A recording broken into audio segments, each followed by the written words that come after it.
The autumn light fell through Claire Morrison's apartment window in slanted gold, catching dust motes that danced in patterns she couldn't hear but could feel in the stillness of the air.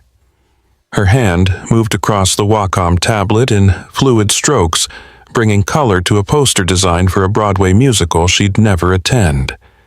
The irony wasn't lost on her. A deaf woman designing for theater. Her client's email sat open on the second monitor. "We absolutely love your work, Claire. There's something poetic about it. A deaf artist bringing our musical to life visually." Poetic, that's what people called it when they wanted to romanticize something they didn't understand. Claire saved her work and stretched her vertebrae, popping in a rhythm she could only feel through vibration. The Portland skyline was beginning its evening glow beyond her window, the city preparing for another Friday night she'd spend alone. 2 years since her mother's funeral. 2 years of navigating a hearing world that too often forgot she existed. She glanced at the clock. 6:47 p.m. The corner market would close at 8. She needed milk bread, the basics. Her phone sat charging on the kitchen counter battery at 43%. Enough, but she'd been meaning to replace it. The charging port was failing. Claire looked at the phone, then at her jacket by the door. The market was 3 blocks away, 15 minutes tops. She'd done this run 100 times. She left the phone where it sat. The hallway outside her apartment smelled like someone's dinner garlic and onion scents she caught only in passing. Mrs. Chen from 3B waved as Claire locked her door. Claire waved back, smiled. Mrs. Chen said something, her lips moving in shapes Claire had learned to interpret as pleasantries. Weather, weekend plans, the usual. Outside, the October air bit at her exposed skin. Portland was beautiful in autumn, all rust and gold and the kind of gray that felt like a blanket rather than a threat. She pulled her jacket tighter and walked. She didn't notice the man across the street. Not at first. But 3 blocks was enough time to sense something wrong. The prickling at the back of her neck. The shadow that moved when she moved, stopped when she stopped. Claire had learned to trust her other senses, the ones that sharpened when sound disappeared. She paused at a crosswalk, pretending to check her watch. In the reflection of a shop window, she saw him. Gray hoodie, hands in pockets, face angled away, but his body language screamed attention. Marcus Vega. She'd reported him 2 weeks ago. The police had been sympathetic, but useless. Without evidence of direct threat, our hands are tied. They'd told her to keep a log, to document everything, to stay aware. She was aware now. The market's fluorescent lights felt too bright after the dimming street. Claire grabbed a basket, hands shaking slightly as she reached for milk from the cold case. Through the glass door in the reflection, she saw the entrance. He walked in, not hiding anymore, not pretending. He stood by the magazine rack, picked up a periodical, but his eyes never left her. Claire's heart hammered against her ribs. She abandoned the basket and walked toward the register, toward people, toward the safety of witnesses. The elderly clerk, Mr. Kim, looked up and smiled. Said something. Claire couldn't focus on his lips. Couldn't think. She pushed through the door, back into the cooling evening. And he followed. No more pretense. No more distance. 20 feet behind her and closing. Claire's hands flew to her jacket pocket. Empty. Her phone. Her lifeline. Sitting uselessly on her kitchen counter 3 blocks away. She couldn't call for help. Couldn't scream and know if anyone heard. Couldn't even know if she was making any sound at all. The street was emptying as twilight deepened. A couple passed her, absorbed in each other. Claire's hands moved desperately in sign language. "Help, please, someone is following me." The woman clutched her purse tighter. The man shook his head, uncomfortable. They hurried away. Marcus was 15 feet behind now. Claire ran. "Before we continue with what happens next, I'd love to hear from you." Have you ever felt invisible in a crowded room? Have you experienced that moment when you desperately needed help but couldn't find the words? Drop your thoughts in the comments below. And if this story is pulling you in, hit that like button and subscribe so you don't miss what happens when Claire finds the roastery calf and the stranger who will change everything. Her feet slapped against wet pavement, the vibration traveling up through her legs with each impact. Portland had started its evening drizzle, that fine mist that turned the city slick and dangerous. Claire's breath came in ragged gasps, visible puffs of white in the cooling air. She couldn't hear Marcus behind her, couldn't know if he was gaining ground or falling back. That was the worst part, the not knowing.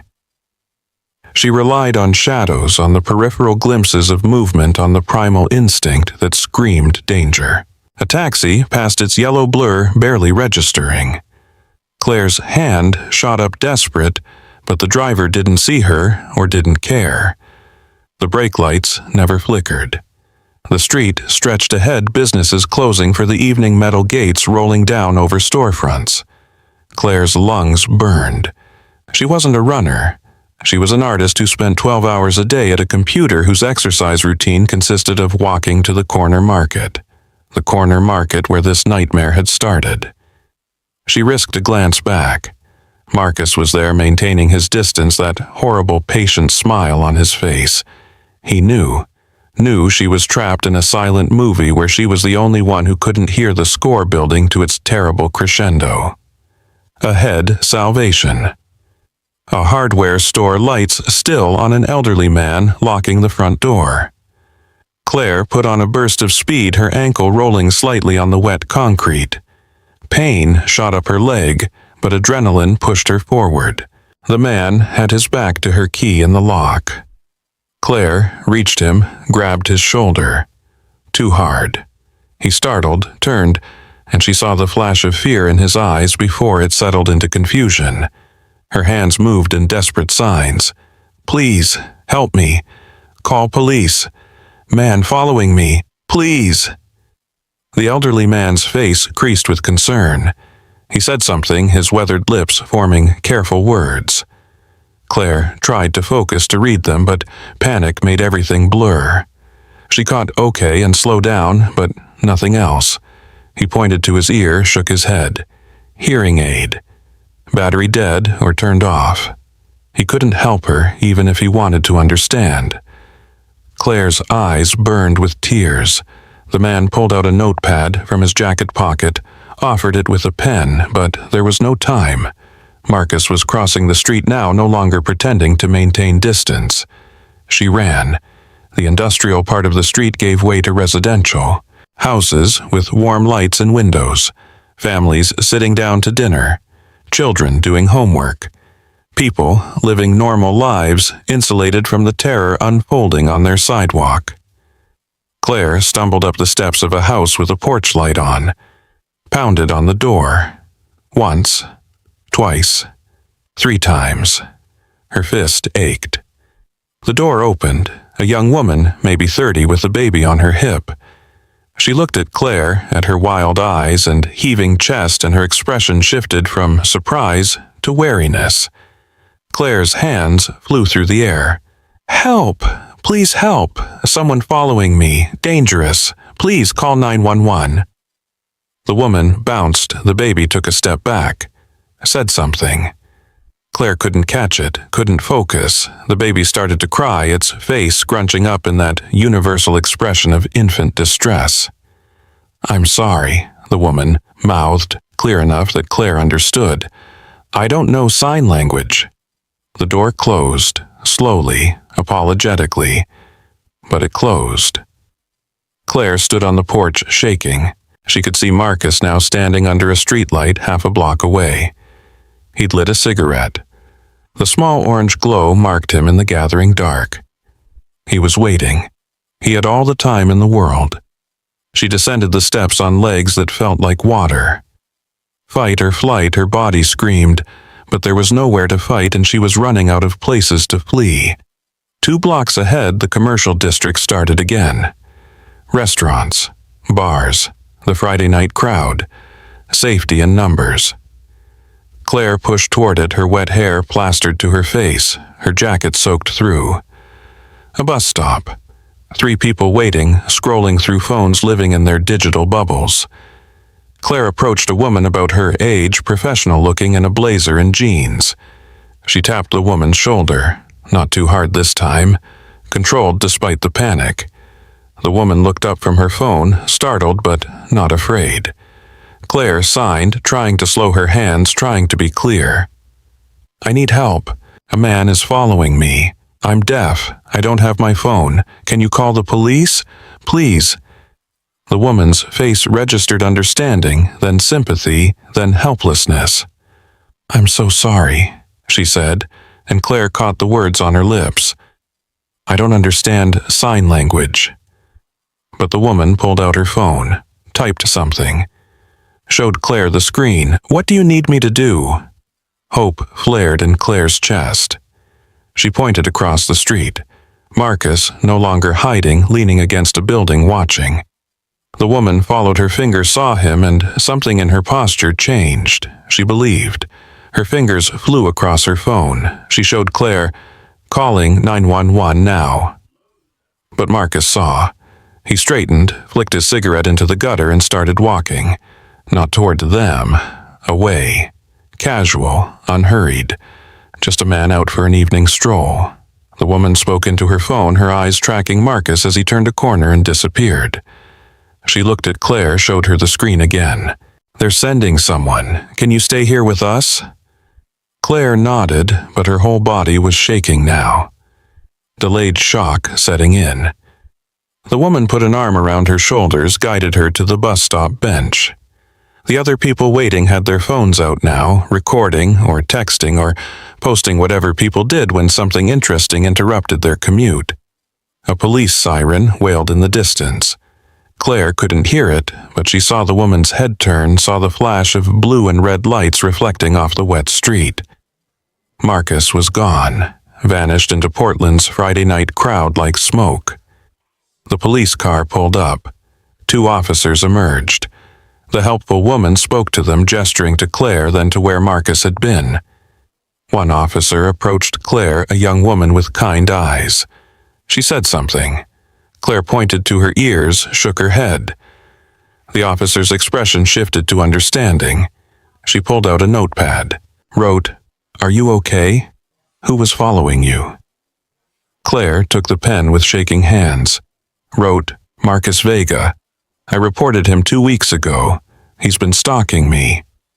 The officer read it, showed it to her partner. They exchanged looks. The partner spoke into his radio. They asked more questions through the notepad. Claire answered, her handwriting deteriorating as exhaustion set in. Yes, she'd reported him before. No, she didn't know why he was fixated on her. Yes, she was certain it was the same man. The officers were professional, sympathetic even, but Claire could read the subtext in their body language. Without Marcus here, without evidence beyond her testimony, there was little they could do. Again, they offered to drive her home. She declined. Wrote, "I need to walk, need to clear my head." The young officer hesitated, then wrote, "At least let us escort you part way, please." Claire nodded. They walked with her 3 blocks, their presence a comfort and a reminder of her vulnerability. At the edge of the commercial district, they stopped. "Will you be okay from here?" the officer wrote. Claire nodded, not trusting herself to write the truth. She wouldn't be okay. She hadn't been okay for 2 weeks, maybe longer. The officers left. The street swallowed her again. Claire walked without direction, just needing to move. The drizzle had become proper rain-cold drops that found their way past her collar. She should go home, lock her door, call someone. Except she'd left her phone, and who would she call anyway? Her friends from art school had scattered across the country. Her extended family existed in sporadic text messages and obligatory holiday cards. Her mother would have known what to do, would have been there with fierce protective love and practical solutions. But her mother was 2 years in the ground, and Claire was alone in a city that didn't speak her language. She turned a corner and saw it. The Roastery, a coffee shop she'd passed 100 times but never entered. Too crowded, too loud for someone who navigated the world through visual cues. But now, with rain soaking through to her skin and nowhere else to go, it looked like sanctuary. Warm light spilled from plate glass windows. People inside, couples and families and individuals absorbed in books or laptops. The kind of normal Friday evening Claire used to take for granted. She pushed through the door. Sound hit the hearing world as she entered. Music playing.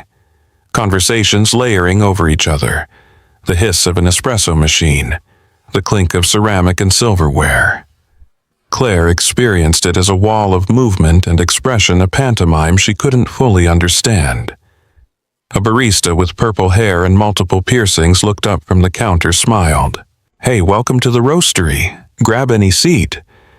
Claire didn't catch the words, just the welcoming gesture. She moved deeper into the cafe, aware of eyes tracking her. She must look terrible, soaked, wild-eyed, desperate. She approached the first table.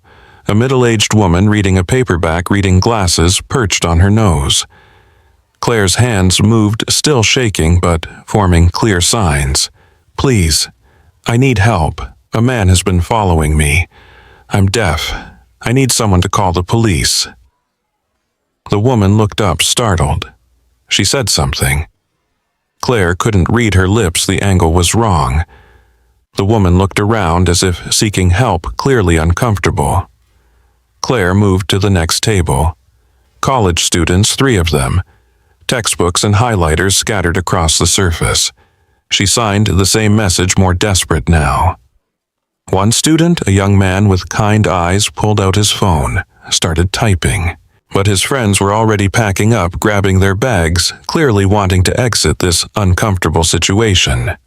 "Can anyone understand me?" Claire signed, her hands growing wilder.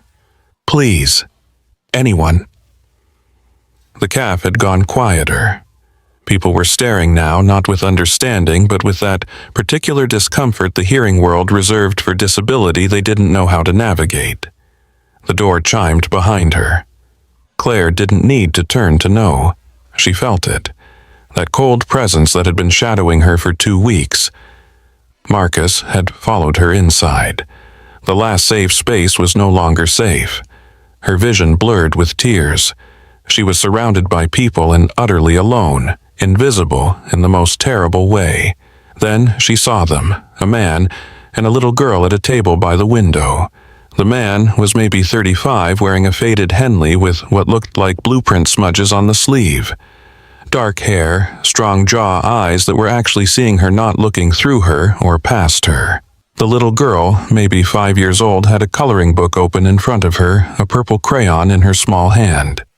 She looked up at Claire with that uncomplicated curiosity children have before the world teaches them to look away. Something about them made Claire move forward. Desperation. Instinct. Or maybe just the way the man was watching her, with focus instead of fear. She reached their table and her hands moved one last time. Slowly now. Carefully. Because this was her final chance. "Please help me. That man won't stop following me. He's been stalking me for weeks. I don't have my phone. I can't call for help. Please." The calf held its breath. And then the man's hands rose from the table. Moved with deliberate grace through the air, forming shapes Claire knew as well as her own heartbeat. "I understand you," he signed. "You're safe now. I'm going to help you." Claire's whole body went still. Someone understood. After 2 weeks of terror, after years of isolation, after a lifetime of being invisible, someone finally understood. "What's your name?" he signed. Claire, she managed, her hands trembling so badly she could barely form the letters. "My name is Claire." "I'm Nathan," he signed back, fluid and natural. "This is my daughter, Sophia. Stay here with us. I won't let anything happen to you." Nathan stood positioning himself between Claire and the door between her and Marcus. He spoke to his daughter, and though Claire couldn't hear the words, she saw the little girl's face grow serious, saw her nod with the solemn importance children bring to adult matters. Nathan walked to the counter, spoke to the purple-haired barista. Claire watched through tear-blurred eyes as the barista's expression changed from confused to alarmed. Watched her reach for the phone under the counter. Nathan returned, guided Claire into a chair next to Sophia. The little girl looked up at her with enormous brown eyes and offered something Claire's fractured brain took a moment to recognize. A purple crayon, the same gesture of comfort a child offers another child. Simple, pure, human. Claire took the crayon with shaking hands, and Sophia smiled, pushed her coloring book across the table. A butterfly half-colored in shades of purple and pink. "You can help me finish it," Sophia said, her small voice carrying the uncomplicated kindness of innocence. Nathan signed the translation and Claire nodded, picked up the crayon, started to color inside the lines while her whole body shook, and tears streamed down her face, and somewhere behind her, Marcus Vega realized he'd made a terrible mistake. He'd followed his prey into a cage, and the door was closing. The police arrived in less than 10 minutes, though to Claire it felt like an eternity compressed into a single breath. She sat at the table, coloring Sophia's butterfly, the purple crayon moving in small, careful strokes that had nothing to do with art and everything to do with keeping her hands from shaking apart. Nathan stood between her and the door, a human shield. His posture was relaxed but ready, the kind of stillness that comes from absolute focus. Claire found herself watching his back, the way his shoulders filled the Henley, the way he shifted his weight slightly when Marcus moved. Because Marcus was moving, pacing near the magazine rack like a caged animal that had just realized the cage door was closing. His earlier patience had evaporated. He kept looking at the door, at Nathan, at Claire. Calculating. The cafe had gone strange and quiet. The barista Jade was pouring coffee with shaking hands. The college students had their phones out, not recording now, but texting frantically. The middle-aged woman had closed her paperback and was watching with the kind of horrified fascination people reserve for accidents they can't look away from. Sophia tapped Claire's hand, pointed to a spot in the butterfly's wing. Claire had colored outside the line. The little girl's correction was gentle, absent of judgment. Just a fact. Claire smiled through her tears and fixed it. The door opened. 2 police officers entered.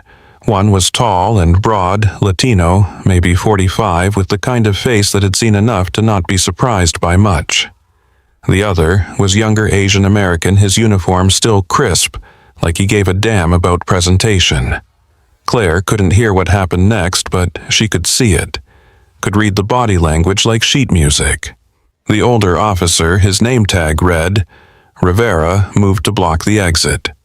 Casual. Positioned like he just happened to be standing there. The younger one, Chen, approached Marcus. Marcus tried to charm first, smiled, spread his hands in a gesture of innocence. Chen said something. Marcus replied, laughing like this was all a misunderstanding. Nathan walked to Rivera, spoke quietly. Rivera's expression hardened. He said something into his radio. Chen pulled out his phone, showed Marcus something on the screen. Marcus's face changed. The charm cracked. Underneath was something uglier. He raised his voice. Claire could see the anger in the set of his jaw, the tension in his neck.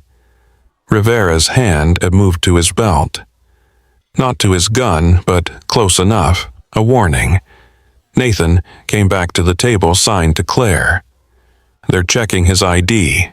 He has prior arrests. Stay calm. This is almost over. Claire nodded, but calm was beyond her reach. Her whole body vibrated with adrenaline crash. Sophia had gone back to coloring, humming to herself, creating normalcy in the center of chaos. Chen approached their table. He looked at Claire, then at Nathan. and something like respect crossed his face. He pulled out a notepad, wrote, "Ma'am, are you Claire Morrison?" Claire took the pen with numb fingers. Wrote, "Yes." "Has this man been stalking you?" "Yes. I reported it 2 weeks ago. Detective Harris, North Precinct." Chen showed the notepad to Rivera, who nodded, spoke into his radio again. Longer this time. Marcus saw the shift, saw the way the officer's body language changed from inquiry to action. He bolted for the door. Rivera caught him in 3 steps, spun him around, hands moving with practiced efficiency. Handcuffs clicked. Marcus struggled, shouting something that made several CAF patrons flinch. Nathan signed to Claire, "Don't look at him, look at me." But Claire couldn't look away, couldn't stop watching as they searched Marcus's pockets, pulled out his phone. Chen scrolled through it, his expression growing darker. Showed something to Rivera. Rivera's jaw tightened. He said something to Marcus that made the man's face go pale. Chen came back to their table, wrote, "Ms. Morrison, we found photographs of you on his phone. Dozens of them, from the past 3 weeks. Timestamps, locations. This is enough for an arrest." He paused, then added, "We've also been looking for Mr. Vega in connection with 2 missing persons cases in Nevada. You're very lucky you found help tonight." The words on the page blurred. Very lucky, as if luck had anything to do with it. As if she hadn't been screaming silently for weeks while the world looked away. Nathan's hand covered hers on the table. Warm, steady, real. They led Marcus toward the door. As he passed their table, he looked directly at Claire. His mouth moved, forming words she couldn't hear but could read clearly enough on his lips. "I'll find you again." Nathan stood so fast his chair scraped. Positioned himself between Marcus and Claire, his body language radiating something that made Rivera grab Marcus's arm harder and move him toward the door faster. Marcus was gone. The door closed. The CAF exhaled. Claire's hands flew to her face. The tears came in a rush, ugly and desperate and relieving. 2 weeks of fear, 2 years of isolation, a lifetime of being invisible. It all poured out in sobs that shook her whole body. She felt small arms around her waist. Sophia had climbed out of her chair, was hugging Claire with the fierce sincerity of childhood. "It's okay," the little girl said, patting Claire's back. "The bad man is gone now. You're safe with us." Nathan signed the translation, his own eyes wet. Claire pulled Sophia closer, buried her face in the child's soft hair, and cried harder. Rivera approached, wrote in the notepad Chen had left. "We'll need a full statement, but not tonight. You've been through enough. Come to the station tomorrow, ask for me." He left his card. Claire took it with shaking hands. The CAF slowly returned to its normal rhythm. Conversations resumed. The espresso machine hissed. Jade brought over 3 cups of coffee without being asked. 1 for Nathan, 1 for Claire, and a hot chocolate for Sophia. Claire wrapped her hands around the ceramic mug, letting the heat seep into her frozen fingers. She couldn't drink it yet, couldn't make her throat work properly. But the warmth helped. Nathan signed, "Do you have someone you can call? Someone who can stay with you tonight?" Claire shook her head, signed back, "No one, just me." Something passed across Nathan's face. Recognition, maybe. Understanding. He signed, "I'm going to drive you home. Make sure you get inside safely. Is that okay? I don't want to be trouble." "You're not trouble. You're someone who needs help. That's different." The distinction mattered more than Claire could express. They sat in the CAF for another 20 minutes while Claire's breathing returned to normal. Sophia went back to her coloring book occasionally, glancing up to make sure Claire was still there. Nathan stayed close but not crowding, giving her space to fall apart and pull herself back together. When Claire finally stood, her legs were unsteady. Nathan offered his arm. She took it. The drive to her apartment was quiet. Nathan's truck was old, but clean-smelling faintly of sawdust and coffee. Sophia sat in her booster seat in the back, chattering about her coloring book, about the butterfly, about how Miss Claire was pretty even when she was sad. Nathan signed one-handed while driving, translating his daughter's monologue. Claire watched his hands, the easy fluency, the way he switched between verbal and visual language without thinking. She signed, "How do you know ASL? My brother is deaf. I've been signing since I was 12. Not his daughter. His brother." Claire filed that information away, too exhausted to examine what it meant. They pulled up to her building. Nathan put the truck in park, turned to face her. Signed, "What floor? 3rd 3B. I'm walking you up." It wasn't a question.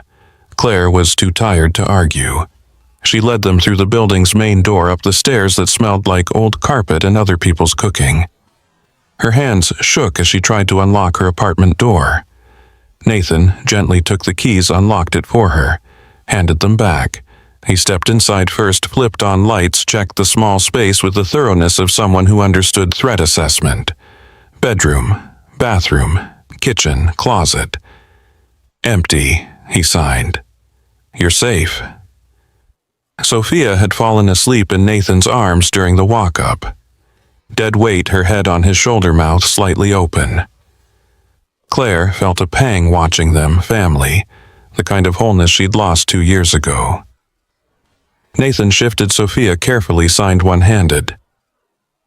"Lock the door behind me. Keep your phone close. If you need anything at all, call me." He pulled out his phone, typed his number, showed her the screen.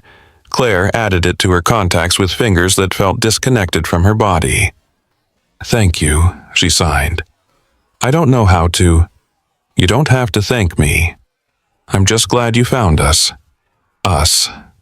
Claire looked at the sleeping child, at the man holding her with such practiced ease, and felt something shift in her chest, loneliness maybe, or the absence of it. Nathan left. Claire locked the door behind him. Through the deadbolt, hooked the chain. Then she slid down to the floor and cried until she had nothing left. 3 months later, autumn had given way to winter, and Portland wore its gray like a second skin. Claire sat at a table in the roastery on a Saturday afternoon, watching Nathan help Sophia practice her ABCs in sign language. It had started small. A text from Nathan the next day checking in. Claire's reply. An offer of coffee, no pressure, just if she wanted company. She'd wanted company. 1 coffee became 2, became a standing Saturday tradition. Just the 3 of them at the same table by the window, the table where everything had changed. Sophia was obsessed with learning sign language. She practiced constantly, her small hands forming shapes with intense concentration. She got them wrong more often than right, but her enthusiasm never wavered. "Watch Miss Claire," Sophia said, then carefully formed the sign for butterfly. She'd been practicing all week. Claire clapped, signed perfect, beautiful. Sophia beamed.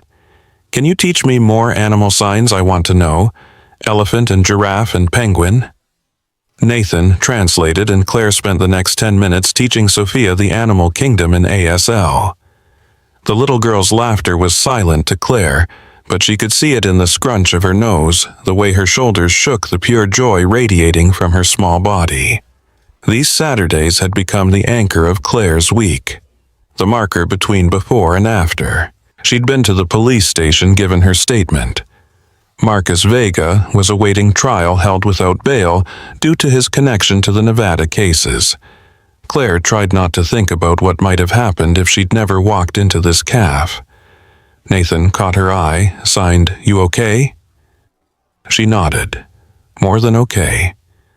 For the first time in 2 years, maybe longer, she felt connected to something. To someone. The weeks accumulated like snowfall. Quiet. Steady. Transformative. Nathan invited her to the Portland Art Museum on a Sunday. Sophia ran ahead, her purple coat bright against the museum's white walls. They stood in front of a Rothko, 3 figures absorbing color and light. Claire signed an explanation of color theory, trying to translate visual music into language. Sophia tried to sign beautiful, but accidentally formed the sign for bathroom. All 3 of them dissolved into laughter. Another Saturday, Claire invited them to her apartment for lunch. Sophia fell asleep on the couch after eating, and Claire and Nathan sat at her small kitchen table, tea cooling between them. Nathan's hands moved through the air, telling her about his work. He was an architect designing spaces for people to live and work and dream.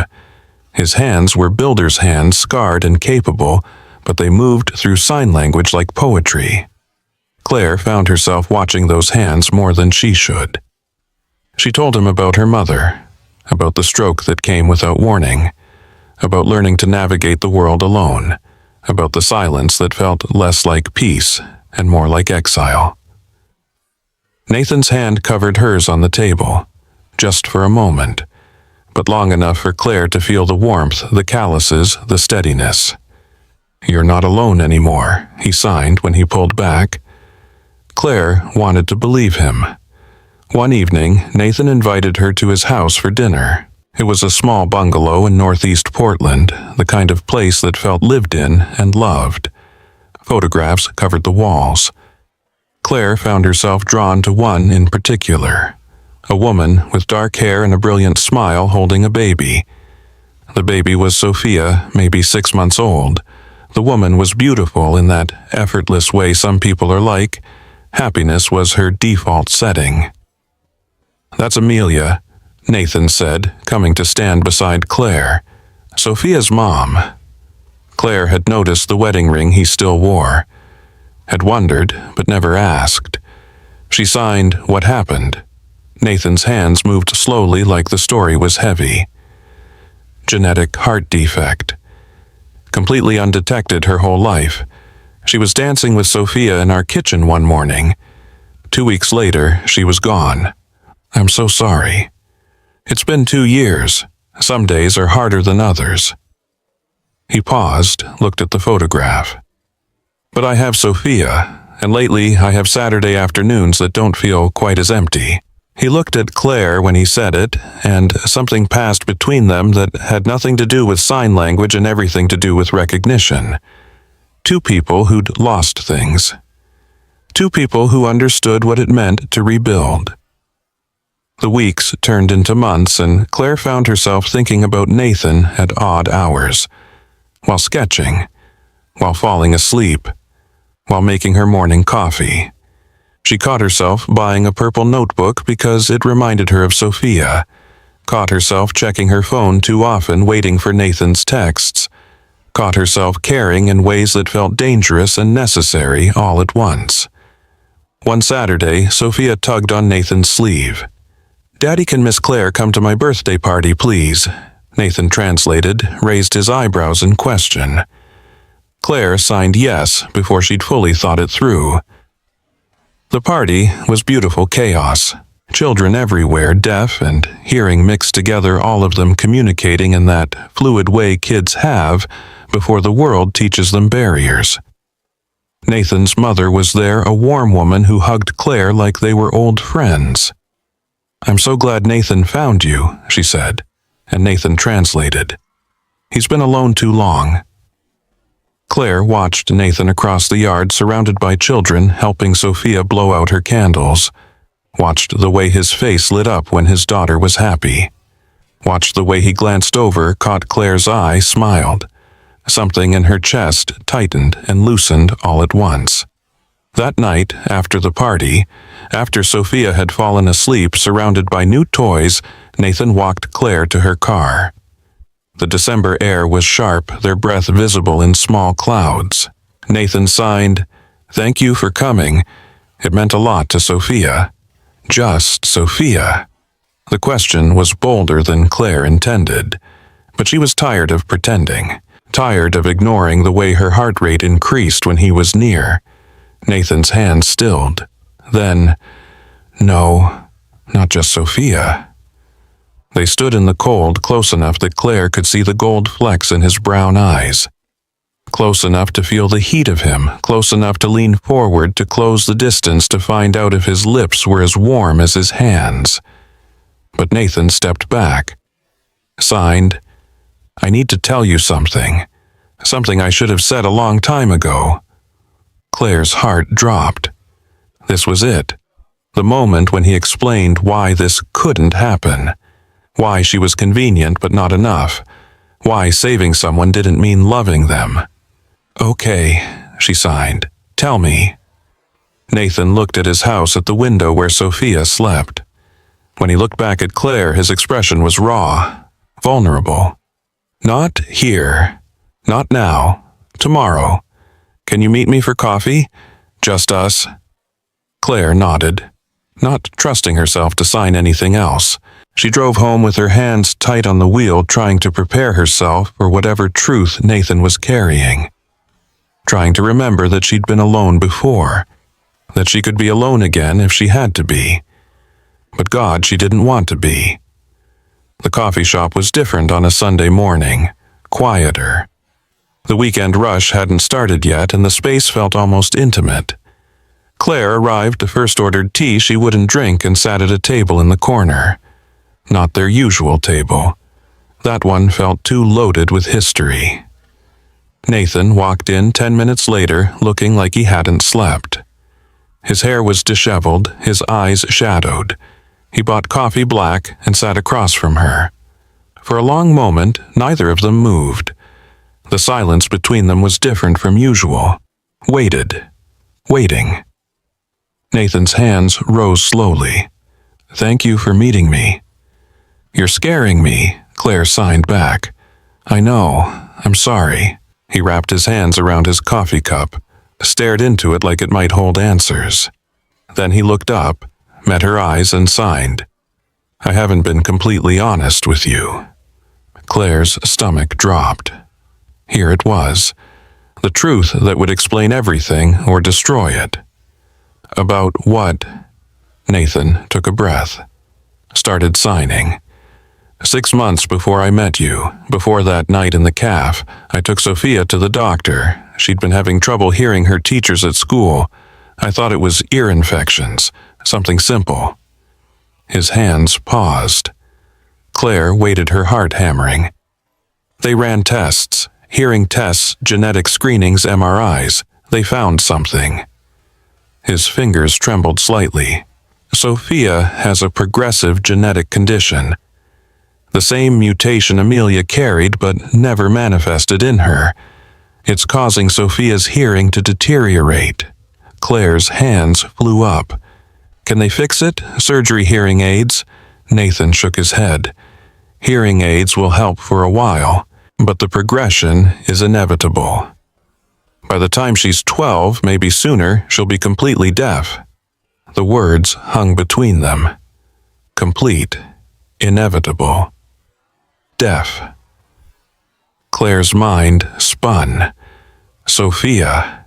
Bright, beautiful, chattering Sophia who sang off key and laughed at her own jokes and asked 1,000 questions a day. That Sophia was going to lose her hearing. "How long have you known?" Claire signed. 8 months. "And you didn't tell me..." Nathan's face crumpled. "I didn't know how. At first you were just someone I helped, then you became someone I cared about, and I was terrified you'd think I was using you, that I'd only gotten close to you because of what you could offer Sophia." Claire stood up, walked to the window, pressed her forehead against the cool glass. Behind her she felt Nathan's presence, his uncertainty. She turned, signed sharply, "Were you using me?" "No." His hands were emphatic. "God, no. I fell in love with you somewhere between the police station and the art museum. Between teaching Sophia the sign for elephant and watching you laugh at her terrible attempts at fingerspelling. I fell in love with you because you're brilliant and strong and you see the world in ways that make me want to be better." The confession should have warmed her. Instead, it made her angry. But you still didn't tell me. You let me get attached to your daughter, let me spend months with her, and you never once mentioned that she's facing exactly what I faced, that she's about to lose everything I lost. I know. Do you? Claire's signs were sharp-cutting. Do you have any idea what it's like to wake up one morning and the world is gone, to watch your mother's mouth move and realize you'll never hear her voice again? To feel like you died, but everyone expects you to keep living. Nathan's hands rose. No, I can't know that. I can only imagine, and even my imagination isn't enough. That's why I need you. To fix your daughter. To show her she's not broken. Claire laughed, bitter and silent. Signed, I am broken, Nathan. I've been broken for 19 years. You're the strongest person I've ever met. You met me running terrified from a stalker. And you survived. You're here. You built a career, a life. You didn't let the silence destroy you. Nathan stood, moved closer, but didn't touch her. I'm not asking you to fix Sophia. I'm asking you to help me prepare her, to show her that going deaf doesn't mean her life is over. That she can still be happy, still be whole. What if I can't show her that? What if I don't believe it myself? The question hung between them, raw and honest. Nathan's hands moved gently now. Then maybe you both need to learn it together. Claire turned away, looked out at the Portland street at people walking past living normal Sunday lives. She thought about Sophia, about the little girl who'd offered her a purple crayon in the middle of a crisis, who learned sign language like it was magic instead of necessity, who looked at Claire with uncomplicated affection. That little girl was going to suffer, was going to wake up one morning to silence, was going to grieve everything Claire had grieved. Unless someone prepared her. Unless someone showed her that deaf didn't mean dead. I need time, Claire signed. I need to think. Nathan nodded. I understand. Take all the time you need. He left. Claire stayed staring at her cold tea, trying to figure out how she felt. Angry, betrayed, terrified, and underneath it all, heartbroken for a little girl who didn't yet know what was coming. Claire didn't go home. She drove to the coast to Cannon Beach, where the winter ocean crashed against rocks in patterns she could see but not hear. She walked for hours, hands shoved in her pockets, mind churning. She thought about being 7 years old, about the morning everything changed. She'd woken up to silence so complete it felt like drowning, screamed for her mother, couldn't hear her own voice, couldn't hear anything. The world had simply stopped making sound. Meningitis, the doctor said later. Rare complication. Permanent damage. So sorry. Her mother had been a music teacher. Piano, voice, guitar. Their house had been filled with sound.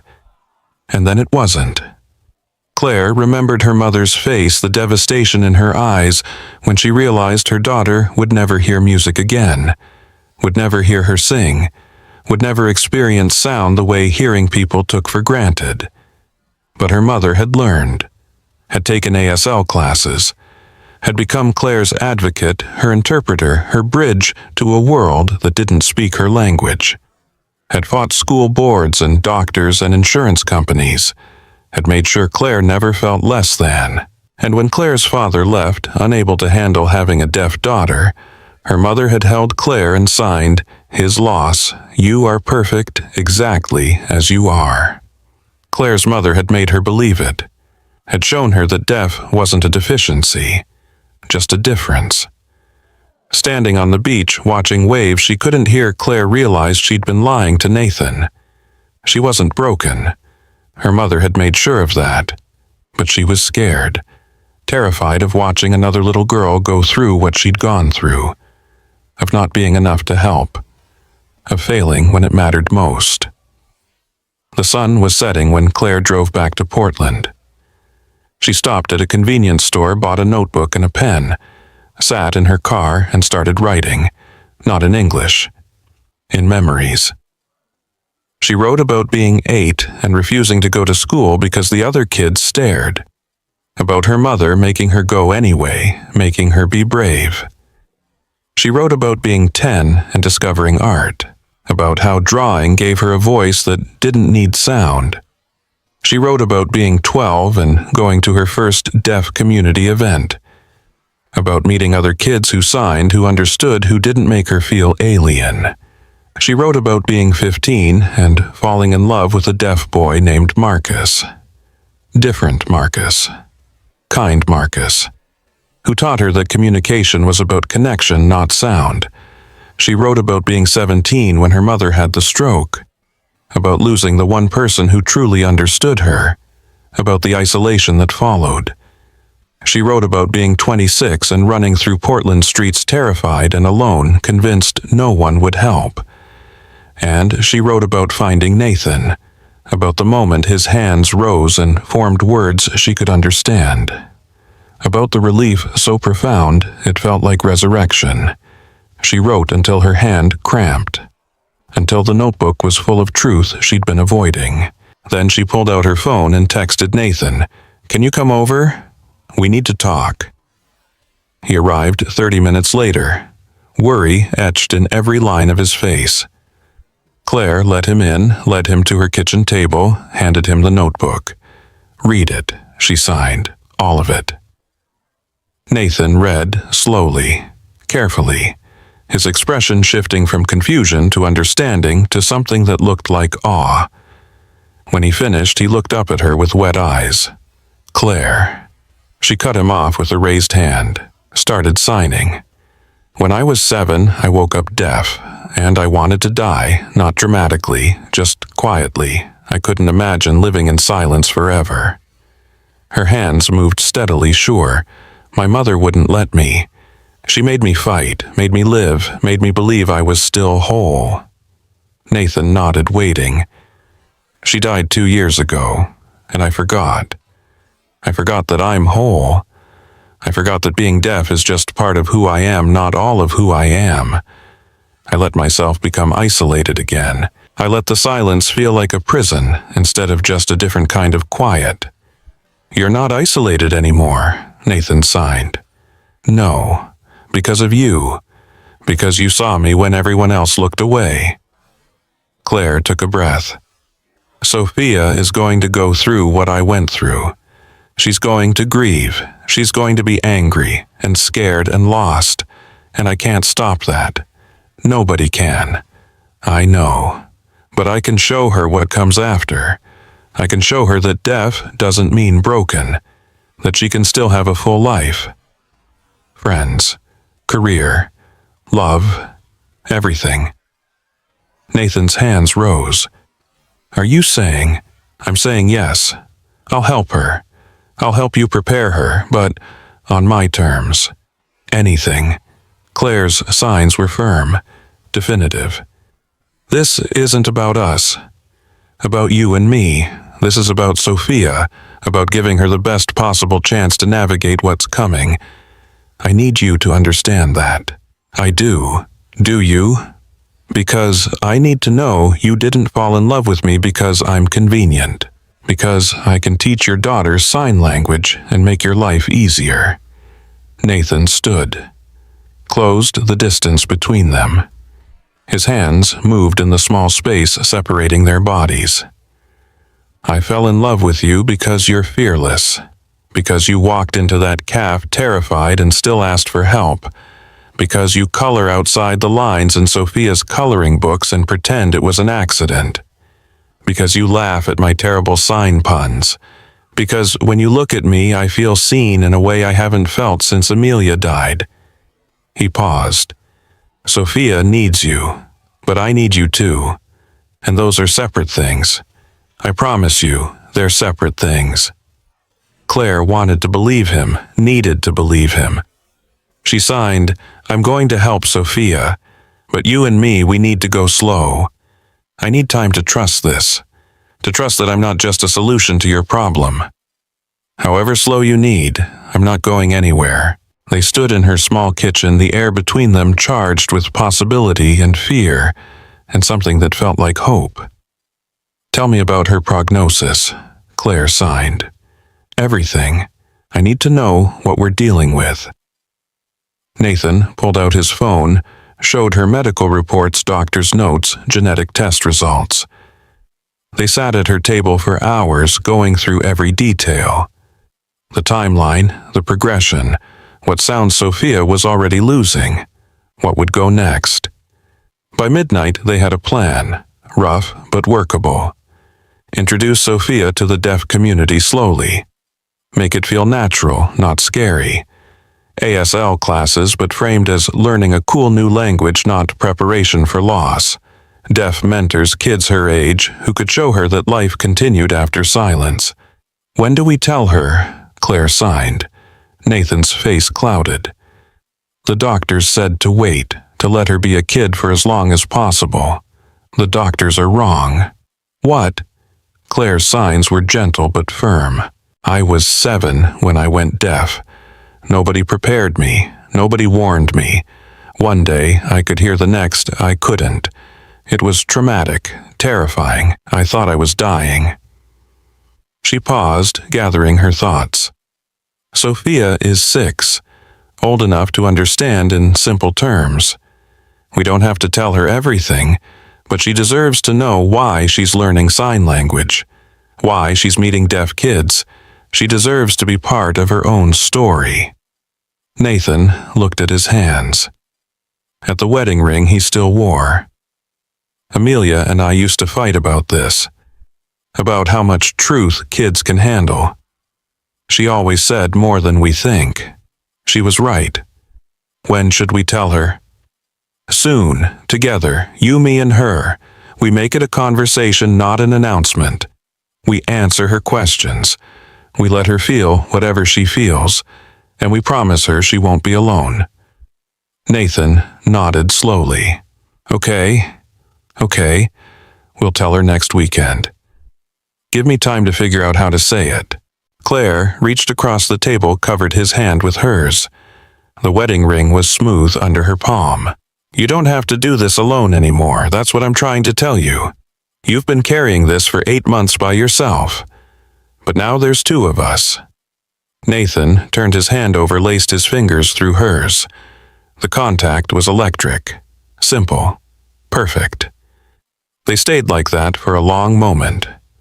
2 people who'd lost things. 2 people who'd found each other in the chaos. 2 people about to guide a little girl through the hardest thing she'd ever face. "Thank you." Nathan signed one-handed, not letting go of Claire's hand. "For saying yes. For being brave. For being you. Thank you for seeing me, for understanding me, for trusting me with something this important." Nathan stood reluctantly, releasing her hand. "I should go. Sophia's with my mom, but it's late." Claire walked him to the door. In the hallway, Nathan turned back. Signed, "I meant what I said earlier. About falling in love with you. That's real. That's separate from everything else. I need you to know that." "I know. I'm just scared." "Of what?" "Of this not being real. Of being wrong. Of losing something before I've even really had it." Nathan cupped her face gently. His hands were warm, calloused, steady. "I'm scared too, but I'm willing to be scared if it means having you in my life." He kissed her forehead, soft, chaste, full of promise. Then he left, and Claire stood in her doorway, watching him go. Her hand pressed to where his lips had been. The next week was a blur of planning. Claire reached out to the Portland Deaf Community Center, connected with counselors who specialized in helping newly deaf children. She pulled together resources, books, videos, testimonials from adults who'd lost their hearing as kids. She and Nathan met twice more, going over logistics. Building a timeline. Figuring out how to tell Sophia in a way that would be honest, but not terrifying. Claire also did something she hadn't done in years. She called her aunt in Seattle, her mother's sister. The one person left who remembered Claire before she went deaf. "Claire, honey, is everything okay?" Claire had forgotten how to have phone conversations. She texted, "Can you video chat? I need to see you to talk." They switched to video. Her aunt's face filled the screen older than Claire remembered, but still warm. Claire signed, and her aunt followed along, rusty but functional. "I need to ask you something. About when I first went deaf. Of course, anything. How did Mom know what to do? How did she know how to help me?" Her aunt smiled sadly. "She didn't. Not at first. She was terrified. I remember her calling me sobbing, saying she'd failed you. That she should have seen the signs, should have prevented it somehow. I never knew that. She didn't let you see it. She learned ASL before you did, stayed up all night reading everything she could find about raising a deaf child. She made mistakes, a lot of them, but she never stopped trying, never stopped fighting for you." Claire's eyes burned. "I'm helping a little girl who's losing her hearing, and I'm terrified I won't be enough, that I'll fail her." Her aunt's expression softened. "Your mother would tell you that being enough isn't about being perfect. It's about being present, about showing up, about loving someone through their worst days and celebrating their best ones. What if I can't do it? You can. You're your mother's daughter. You know exactly what this little girl needs because you lived it. Trust yourself." After the call ended, Claire sat in the dark of her apartment thinking about her mother, about sacrifice and love and the ways we save each other. She pulled out her sketchbook, started drawing, not for work, for herself. She drew Sophia as she was now, bright hearing, full of questions. Then she drew Sophia at 10, at 12, at 16. In each drawing, the girl was different but whole, signing, laughing, living. Not diminished by deafness, just different. Changed but not broken. In the final drawing, Sophia was an adult, maybe 25. She stood with a group of friends, all of them signing, all of them clearly deaf. And she was smiling, truly, genuinely happy. Claire looked at the drawing for a long time. Then she wrote beneath it, "She doesn't have to be afraid like I was. She has us." Saturday came. Nathan picked Claire up in the morning. Sophia buckled in the back seat. "Miss Claire," the little girl signed, beaming. "We're going to the park. Want to come?" Claire signed back. "I'd love to." They spent the morning at Laurelhurst Park. Sophia ran ahead chasing ducks, climbing on playground equipment, living in the moment the way children do. Nathan and Claire followed hands occasionally, brushing, not quite ready to define what they were becoming. At lunch, they sat at a picnic table. Sophia had a peanut butter sandwich, half of which ended up on her face. Nathan wiped it off patiently. Then he looked at Claire. Signed, ready. She nodded. Nathan turned to Sophia, spoke, and signed simultaneously. "Sweetie, Miss Claire and I need to talk to you about something important. Something about your ears." Sophia's face grew serious instantly. "Am I in trouble? No, baby, not at all. But we need to tell you something, and we need you to listen carefully. Can you do that?" Sophia nodded solemnly. Nathan took a breath. "You know how sometimes you have trouble hearing your teachers, how some sounds are harder for you to hear, yeah, like when people whisper." "Right, well, the doctors found out why that's happening. You have something called progressive hearing loss. That means your ears aren't working the way they used to, and they're going to keep getting quieter." Sophia looked confused. "Can they fix it?" "Not exactly. Hearing aids will help for a while, but eventually, probably by the time you're a teenager, you might not be able to hear much at all. You might become deaf, like Miss Claire." The word hung in the air. Deaf. Sophia looked at Claire, her small face trying to process. "You can't hear anything." Claire shook her head, signed nothing. I've been deaf since I was 7. Does it hurt? No, it doesn't hurt. It's just different. Sophia was quiet for a long moment. Then, will I still be able to talk? Nathan signed, yes. You can talk as much as you want, and you can also sign like we've been learning. Signing is just another way to talk. Will people still like me? Claire's heart broke. She reached across the table, took Sophia's small hand, signed, people who matter will like you no matter what. The people who don't, you don't need them anyway. Sophia's eyes filled with tears. I don't want to be deaf. I don't want to be different. Nathan pulled her into his lap, held her while she cried. Claire sat across from them, her own tears falling silently. After a while, Sophia's crying slowed. She looked up at Claire, wiped her nose on her sleeve. Miss Claire, are you sad that you're deaf? Claire considered lying. Considered saying it was fine, it was easy, it was no big deal. But Sophia deserved truth. Sometimes she signed honestly. I miss music. I miss my mother's voice. I miss hearing birds sing. But being deaf also gave me things. It made me notice details other people miss. It taught me to be strong. It brought me to your dad and to you. Really, really. If I wasn't deaf, I might not have been in that caf the night we met. I might never have known you, and that would make me sadder than being deaf ever has. Sophia climbed out of Nathan's lap and into Claire's, wrapped her small arms around Claire's neck and held on tight. I'm scared, the little girl whispered. Claire held her closer, signed against her back where Nathan could see, I know, I was scared too, but you know what I learned. Sophia pulled back, looked at her. Being scared is okay. Being sad is okay. But you don't have to be scared alone. You have your dad, you have me, you have lots of people who will help you. And when you're ready, I'll introduce you to other kids who are deaf. Kids who will understand exactly what you're going through. Promise?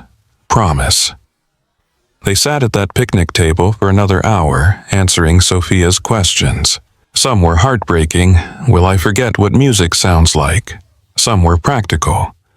Can I still watch TV? And some were pure, Sophia. If I'm deaf, can I stay up later since I won't hear bedtime? By the time they left the park, Sophia had cried, asked 100 questions, and extracted promises that everything would be okay. She held Claire's hand on one side and Nathan's on the other, swinging between them.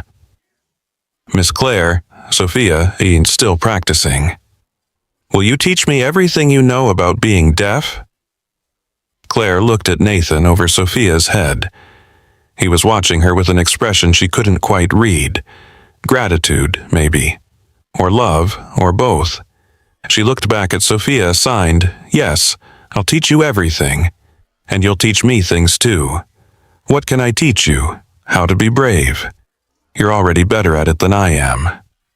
That night, after Nathan took Sophia home, Claire sat in her apartment and let herself feel everything. Fear, hope, love, possibility. Her phone buzzed. A text from Nathan. Thank you for today, for her, for everything. Claire texted back, thank you for trusting me, for letting me be part of this. A pause, then, you're not just part of it, you're essential to Sophia, to me. Claire stared at the words until they blurred.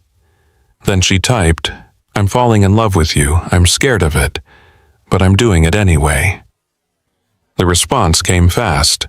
Good, because I'm already there, have been for months. Claire smiled, and the darkness of her apartment touched the screen like she could touch him through it. Slow, she texted. We're going slow. As slow as you need, I'm not going anywhere. She believed him, and that was the scariest, most hopeful thing of all. The first deaf community event was in February, 3 months after the conversation at the park. Snow dusted Portland's streets rare and magical, turning the city quiet in ways even Claire could feel. Nathan drove them to the community center, his truck's heater blasting against the cold. Sophia sat in the back seat, unusually quiet, her new hearing aids decorated with butterfly stickers she'd picked out herself. "What if they don't like me?" she signed from the back seat. Claire turned around, signed back, "They'll love you. You're impossible not to love. What if I mess up the signs? Everyone messes up. That's how you learn." The Portland Deaf Community Center was housed in an old converted warehouse, warm and bright despite the gray day outside. Inside, the space buzzed with movement. Hands flying through the air, faces animated laughter that Claire could see in the shake of shoulders and the tilt of heads. Sophia pressed closer to Nathan's leg, overwhelmed. A woman approached, maybe 50, with kind eyes and quick hands. She signed to Claire, first time. For her, yes. She's just learning. She's losing her hearing. The woman's expression softened. She crouched down to Sophia's level, signed slowly. "Hi, I'm Margaret. What's your name?" Sophia looked at Claire for reassurance. Claire nodded encouragement.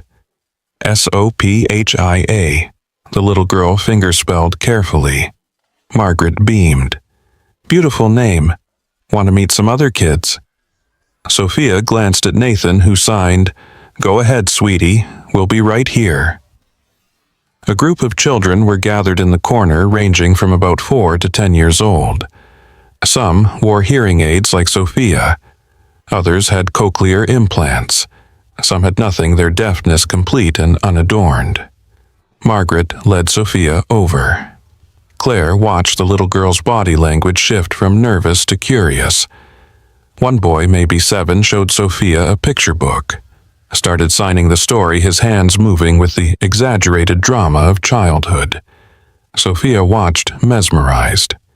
"She's going to be okay," Nathan signed to Claire. "I know, doesn't make it easier to watch."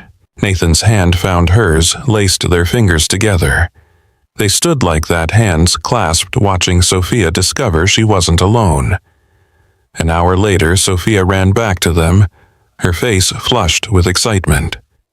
"Daddy, Miss Claire, I met Oliver and he taught me the sign for dragon and rainbow and best friends forever." She demonstrated each sign with enthusiasm, getting dragon slightly wrong, but close enough. Claire gently corrected her hand position. Sophia tried again, nailed it, pumped her fist in victory. "Can we come back next week?" Sophia signed. "Please." Nathan looked at Claire, raised his eyebrows. She nodded. "Yes." Nathan signed to Sophia. "We can come back." The weeks accumulated like brushstrokes on a canvas. Slow, layered, transformative. March brought storytelling night. A deaf performer named David told The Tortoise and the Hare, using only his body and hands. No voice, no props, just pure visual poetry. Sophia sat cross-legged on the floor, completely absorbed. When the tortoise won the race, she clapped so hard her hands must have hurt. Afterward, she asked David 100 questions. How did he become a storyteller? Did he always sign? What was his favorite story? David answered each question with patience and warmth, and Claire watched Sophia soak it in. Watched her realize that being deaf didn't mean being limited, just different. In April, Sophia's hearing took another downward turn. The audiologist adjusted her hearing aids, but certain frequencies were simply gone now. High-pitched sounds, whispers, the subtle of rain on windows. Sophia cried when she realized she couldn't hear the birds in their backyard anymore. Nathan held her while she grieved.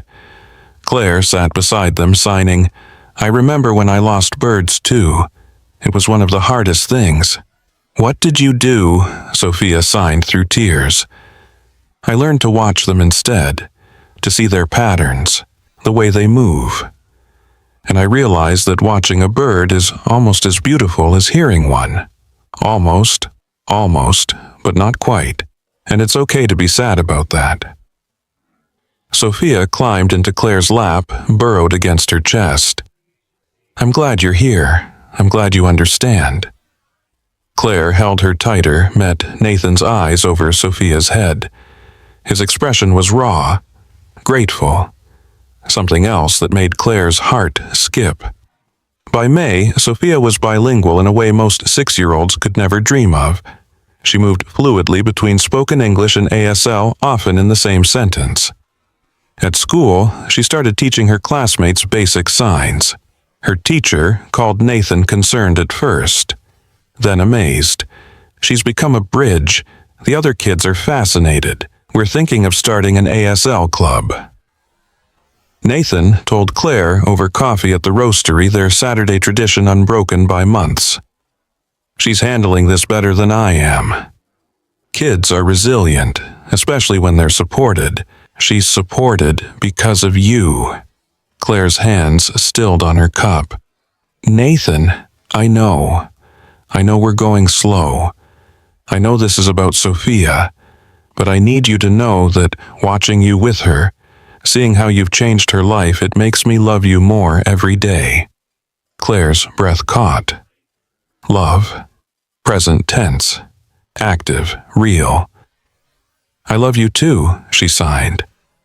I'm still scared, but I love you. Nathan reached across the table, took her hand. They sat like that, hands intertwined, while Sophia colored contentedly beside them, and the cafe hummed with Saturday afternoon life. In June, Claire took Sophia to her first deaf camp. Just a weekend program, but immersive. Total sign language. No voices, no hearing aids required. Nathan drove them both, but he stayed at a hotel nearby. This was something Sophia needed to do without him. Claire watched the little girl's nervousness transform to wonder as she met dozens of deaf kids her age. Kids who signed about everything from cartoons to crushes to what they wanted to be when they grew up. On Saturday night there was a talent show. Kids performed skits, poems, dances. Everything communicated through hands and bodies and expressions. Sophia asked Claire, "Can I do something?" "Of course. What do you want to do?" "Can I tell the story of the butterfly, the one we colored that first night?" Claire's throat tightened. "Yes, that would be perfect." Sophia took the stage small and brave. She told the story in simple signs about a girl who was scared, who met kind people, who learned that butterflies were magic because they transformed from caterpillars into something beautiful. Being deaf is like being a butterfly, she signed at the end. You change into something different, but different can be beautiful too. The room erupted in applause. The kind deaf people give hands waving in the air instead of clapping. Claire wiped her eyes. Sophia ran back to her, threw her arms around Claire's waist. "Was it good?" "It was perfect. You're perfect. I learned that from you." July brought Sophia's 7th birthday. The party was at Nathan's house, the backyard decorated with streamers and balloons. The guest list was a mix of hearing and deaf children, all of them communicating in whatever ways worked. Claire helped organize games that didn't require hearing. Scavenger hunts, art projects, a dance party where they felt the music's vibration through the speakers Nathan had placed on the ground. Nathan's mother pulled Claire aside at one point. "I want to thank you for everything you've done for Sophia, for Nathan. I haven't done anything special. You have. You've given them hope. You've shown Sophia that her life isn't ending, just changing. And you've reminded Nathan that he's allowed to be happy again." Claire looked across the yard where Nathan was signing with a group of kids. His face relaxed in a way she'd never seen in those early months. He's a good father. He's a good man, who's been alone too long. Nathan's mother squeezed Claire's hand. "I'm glad he found you, or you found him, however it happened." That night, after the guests had left and Sophia had fallen asleep surrounded by new toys, Nathan walked Claire to her car. The July evening was warm, the air thick with the smell of cut grass and birthday cake. They stood in the driveway, neither quite ready to say goodbye. "She had a good day," Claire signed. "The best, because of you." "Nathan, you have to stop giving me all the credit. I'll stop when it stops being true." He stepped closer into her space. "Claire, I know we're going slow. I know this has been about Sophia, but I need to know if there's ever going to be an us. Not just you helping my daughter, but you and me." Claire's heart hammered. This was it, the moment she'd been avoiding and wanting in equal measure. "I'm terrified," she signed. "Of what? Of this being too good, of losing it, of not being enough when it matters."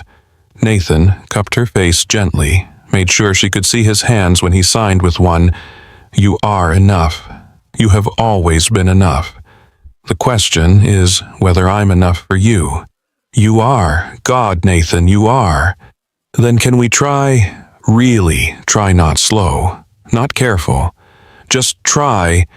Claire answered by kissing him. Finally, after months of wanting, of holding back, of being careful. She kissed him in his driveway under the fading summer light and felt something in her chest unlock. Nathan pulled her closer, one hand in her hair, the other at her waist. The kiss was gentle and desperate and everything Claire had imagined. When they finally broke apart, both breathing hard, Nathan signed, "I've wanted to do that for so long." "Me too. Stay, tonight. Not for anything more than this, just stay." Claire looked at the house where Sophia slept, at Nathan's face open and honest and full of hope, at the future stretching out before them, uncertain but possible. "Okay," she signed, "I'll stay." They went inside. Nathan made tea.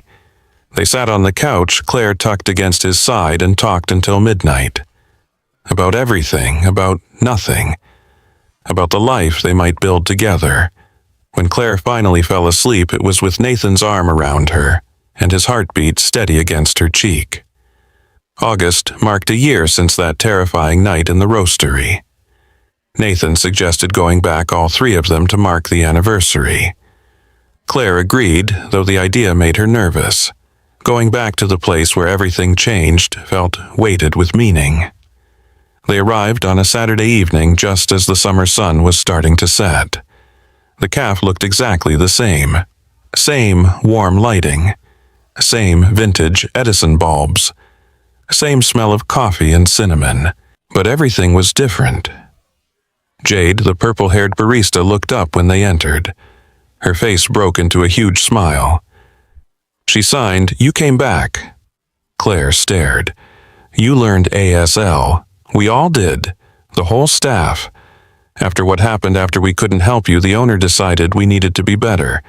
We take classes twice a week now." Jade's signs were still clumsy but enthusiastic.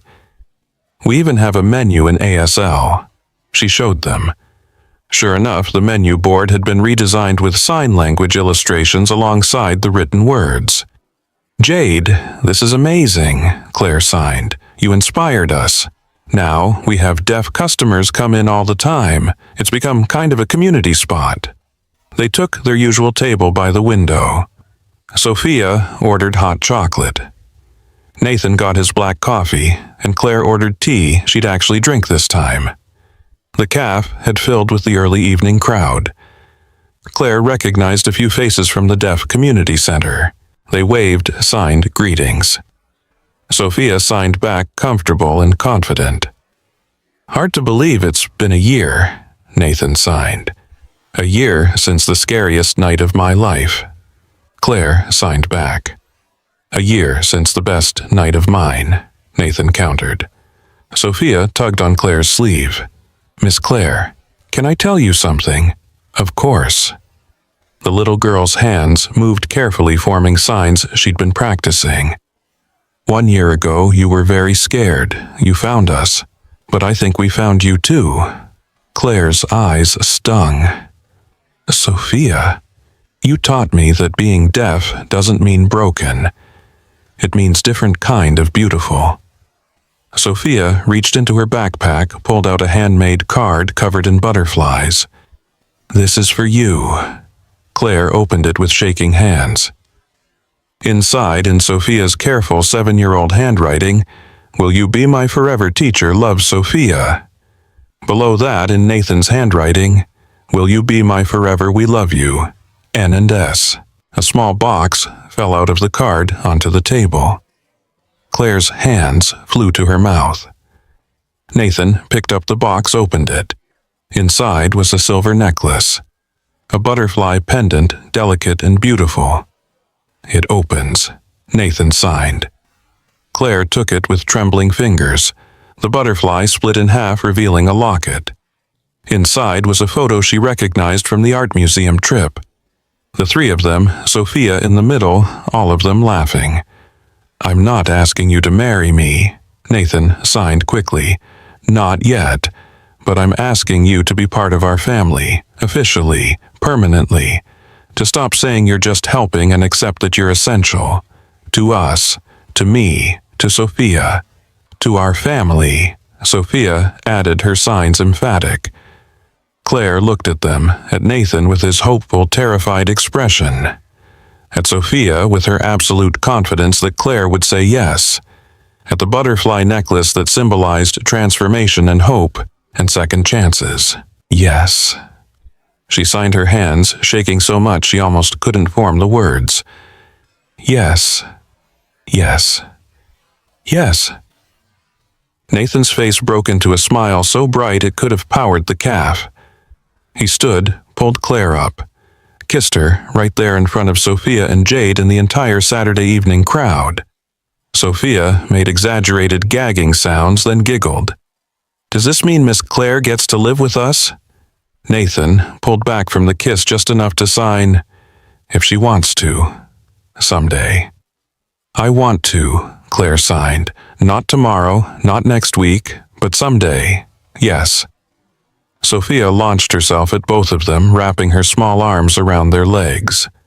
Nathan scooped her up, and the three of them stood there in the middle of the roastery holding each other like they could keep the moment from slipping away. Jade brought over their drinks without being asked, set them on the table with a knowing smile. Signed, "On the house for the anniversary." They sat back down, and Claire fastened the necklace around her neck. The butterfly pendant settled against her collarbone, warm from Nathan's hands. "Tell me the story again," Sophia signed. "About the night you met Daddy." Claire looked at Nathan, who signed, "You tell it. It's your story too now." So, Claire told the story. But not the way she'd remembered it alone in her apartment on hard nights. Not the story of being hunted and terrified and invisible. She told the story of finding sanctuary, of a little girl who offered a purple crayon, of a man who saw her when everyone else looked away, of hands that spoke the same language, of a family that formed in the space between fear and hope. "And that's how I found you," Claire signed at the end, looking at Sophia. "Or how you found me. Or maybe how we all found each other." "Like magic," Sophia signed. "Exactly like magic." They stayed at the cafe until closing. Talking, signing, laughing. Sophia finished her hot chocolate and started a new coloring page. A butterfly with 6 wings this time. "Why 6 wings?" Nathan signed. Sophia looked at them like the answer was obvious. 3 people, 6 hands. We all help it fly. Claire felt something crack open in her chest. Not breaking, opening, making room for this family she'd stumbled into, this love she hadn't been looking for, this life she'd never imagined. The cafe's lights dimmed slightly. Closing time. They gathered their things, Sophia yawning, her energy finally depleted. As they walked to the door, Claire turned back one last time, looked at the table where she'd sat terrified a year ago, at the space where Marcus had stood, at the distance she'd crossed to reach Nathan and Sophia. Such a short physical distance, such an enormous journey in every other way. Nathan's hand found hers. Sophia took her other hand. They walked out into the Portland evening as a family. The streetlights were coming on, casting pools of gold on the sidewalk. Summer was fading into autumn again, the cycle continuing, the world turning. Claire looked down at Sophia, at the little girl who'd lost so much but gained even more, who'd learned that different wasn't less, that silence wasn't empty, that love was the truest language of all. "Miss Claire," Sophia signed, sleepy now. "Will you tuck me in tonight?" "If your dad says it's okay." "It's more than okay," Nathan signed. They drove to Nathan's house through familiar streets. Inside, Claire helped Sophia brush her teeth, change into pajamas, climb into bed surrounded by stuffed animals. "Tell me a story," Sophia signed. Claire sat on the edge of the bed. "What kind of story? A true one, about when you were little and deaf?" Claire thought for a moment, then started signing. "When I was 8, I was very angry about being deaf. I didn't want to learn sign language. I didn't want to go to deaf school. I just wanted everything to go back to how it was before." Sophia nodded, understanding. "My mother took me to the ocean. We stood on the beach and she showed me how I could feel the waves even if I couldn't hear them. How the vibrations traveled through the sand into my feet. How the spray on my face told me when a big wave crashed. Did it help? A little. But what really helped was when she signed to me, 'The ocean doesn't make sound for itself. It makes sound because it's alive. You're still alive, Claire. You're still you. The world just has to learn a different way to know you.'" Sophia was quiet, absorbing this. Then, "Your mom sounds nice. She was the best. Do you think she would like me?" Claire's vision blurred. "She would have loved you. So much." Sophia yawned, snuggled deeper into her blankets. "I love you, Miss Claire. You make my dad happy, and you make me not scared. I love you too, Sophia. So much." The little girl's eyes fluttered closed. Within minutes she was asleep, her breathing even and peaceful. Claire stood, tucked the blankets around her, kissed her forehead gently. In the doorway, Nathan was waiting. He pulled Claire into his arms, held her close. "Thank you." He signed against her back where she could feel the movement. "For everything, for her, for me, for us." Claire turned in his arms, looked up at him. "Thank you for seeing me, for understanding me, for loving me, always," Nathan signed. Then verbal, and barely a whisper, "I love you, Claire Morrison." She couldn't hear the words, but she felt them in the vibration of his chest against hers, felt them in the way his hands moved, felt them in the steady beat of his heart. "I love you," she signed back. They stood in the hallway of Nathan's house holding each other while Sophia slept peacefully down the hall. Two people who'd lost things. Two people who'd found each other. Two people building something new from the broken pieces of before. Outside, Portland settled into night, the city that had been the backdrop to terror and transformation, the place where a deaf woman ran for her life and found it instead. Claire thought about that night a year ago, about the fear and desperation, about feeling invisible in a crowded caf, about the moment Nathan's hands rose and formed words that changed everything. "I see you."